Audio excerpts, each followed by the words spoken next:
നമ്മുടെ ജീവിതത്തിൽ പെട്ടെന്നുണ്ടാകുന്ന ചില തകർച്ചകൾക്ക് പിന്നിൽ നമ്മൾ വിചാരിക്കാത്ത ചില അദൃശ്യ ശക്തികളുടെ സ്വാധീനമുണ്ടെന്ന് പറഞ്ഞാൽ നിങ്ങൾ വിശ്വസിക്കുമോ? ചിലർക്ക് എത്ര പണമുണ്ടെങ്കിലും മനസ്സിന് ഒരു സമാധാനവും ഉണ്ടാകില്ല. മറ്റു ചിലരാകട്ടെ എപ്പോഴും കടക്കിണിയിലും ജപ്തിഭീതിയിലുമായിരിക്കും ജീവിക്കുന്നത്.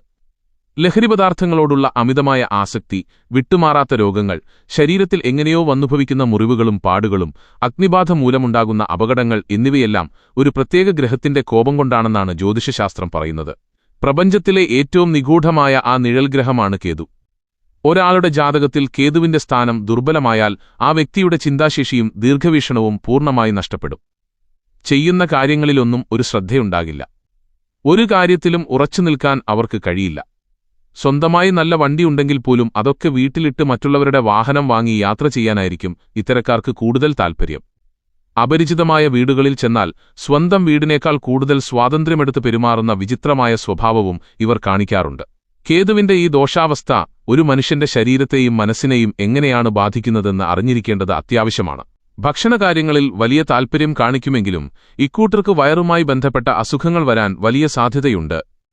പ്രത്യേകിച്ച് വയറ്റിൽ അൾസർ വരുന്നത് കേതുവിന്റെ ദോഷം കാരണമാണെന്ന് ജ്യോതിഷം പറയുന്നു.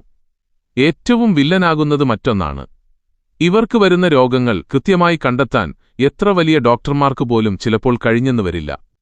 എല്ലാ പരിശോധനകളും നടത്തിക്കഴിഞ്ഞാലും രോഗവിവരം മാത്രം ഒന്നിനും വ്യക്തമാകില്ല. കാലാവസ്ഥയിലുണ്ടാകുന്ന മാറ്റങ്ങളോട് ഇവരുടെ ശരീരം പ്രതികരിക്കുന്നത് വളരെ വിചിത്രമായ രീതിയിലായിരിക്കും.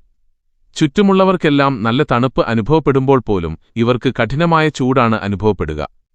ഇവരുടെ എല്ലാ പ്രവൃത്തികളിലും എപ്പോഴും ഒരു തരത്തിലുള്ള രഹസ്യാത്മകത സൂക്ഷിക്കാൻ ഇവർക്ക് വലിയ താൽപ്പര്യമായിരിക്കും. കാര്യങ്ങൾ ആരോടും തുറന്നു പറയാൻ ഇവർ മടിക്കും. ഒരു വ്യക്തിയുടെ ജാതകത്തിൽ 6, 8, 12 എന്നീ ഭാവങ്ങളിൽ കേതു വന്നു നിന്നാൽ ജീവിതത്തിൽ വലിയ പ്രത്യാഘാതങ്ങൾ ഉണ്ടാകും. ശനിയുമായോ ചൊവ്വയുമായോ കേതു യോഗം ചെയ്യുന്നതും കേതു നിൽക്കുന്ന രാശിയുടെ നാഥന് ബലക്കുറവുണ്ടാകുന്നതും വലിയ കഷ്ടപ്പാടുകൾക്ക് കാരണമാകും. ചില പ്രത്യേക നക്ഷത്രങ്ങളിൽ ജനിച്ചവർക്ക് കേതുദശയും അപഹാരകാലവും കഠിനമായ ദോഷങ്ങളാണ് സമ്മാനിക്കുക. പൂയം, അനിഴം, ഉത്രട്ടാതി, തിരുവാതിര, ചോതി, ചതയം, രോഹിണി, അത്തം, തിരുവോണം എന്നീ 9 നക്ഷത്രങ്ങളിൽ ജനിച്ചവർ ഈ സമയങ്ങളിൽ അതീവ ശ്രദ്ധ പുലർത്തേണ്ടതുണ്ട്. എന്നാൽ കേതു എപ്പോഴും ദോഷങ്ങൾ മാത്രമല്ല ചെയ്യുന്നത്.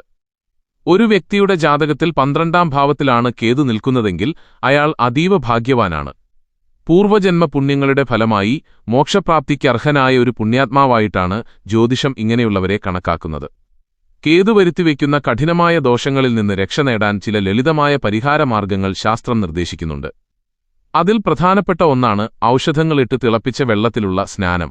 എള്ളില, മുത്തങ്ങ, ചിറ്റമൃത്, കസ്തൂരി, പാച്ചോറ്റിത്തൊലി, ദർഭ എന്നിവ ചേർത്തുവെച്ച വെള്ളത്തിൽ കുളിക്കുന്നത് ദോഷങ്ങൾ മാറാൻ സഹായിക്കും. സ്വന്തം ജന്മനക്ഷത്ര ദിവസത്തിലോ അല്ലെങ്കിൽ അശ്വതി, മകം, മൂലം എന്നീ നക്ഷത്രങ്ങളിലോ വേണം ഈ പ്രത്യേക സ്നാനം നടത്താൻ. കറുപ്പും ചുവപ്പും നിറത്തിലുള്ള വസ്ത്രങ്ങൾ ധരിക്കുന്നതും കേതുദോഷ പരിഹാരത്തിന് നല്ലതാണ്.